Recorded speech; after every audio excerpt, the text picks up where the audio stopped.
Ireland ആർക്കാണ് ഇഷ്ടമല്ലാത്തത് അല്ലേ? അത്രയേറെ സുന്ദരമായ നാട്. അതിനേക്കാൾ സുന്ദരമായ മനസ്സുള്ള നമ്മുടെ കുറച്ച് മലയാളി സുഹൃത്തുക്കളും മനോഹരമായിട്ട് താമസിച്ചു പോരുന്ന സ്ഥലം.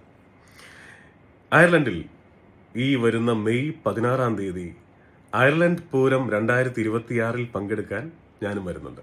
പ്രത്യേകിച്ച് all Europe cinematic dance competition, അതായത് യൂറോപ്പിന്റെ പല ഭാഗങ്ങളിൽ നിന്നുള്ള പ്രതിഭകൾ പങ്കെടുക്കുന്ന മാറ്റുരയ്ക്കുന്ന സിനിമാറ്റിക് ഡാൻസ് കോമ്പറ്റീഷൻ അടുത്ത് കാണാനും സാക്ഷിയാകാനും ഞാൻ വരുന്നുണ്ട്. മലയാള സിനിമയിലേക്ക് ഒരു പറ്റം നല്ല കലാകാരന്മാരെയും കലാകാരികളൊക്കെ നമുക്ക് അയർലൻഡിൽ നിന്ന് കിട്ടുമെന്ന് നോക്കാം. എന്തായാലും അയർലൻഡിൽ വരാനും നിങ്ങളെല്ലാവരും അടുത്ത് കാണാനും സംസാരിക്കാനും അറിയാനുമൊക്കെ ഞാനും എക്സൈറ്റഡ് ആണ്. അയർലൻഡ് പൂരം 2026 മെയ് 16-ാം തീയതി നമുക്ക് നേരിട്ട് കാണാം.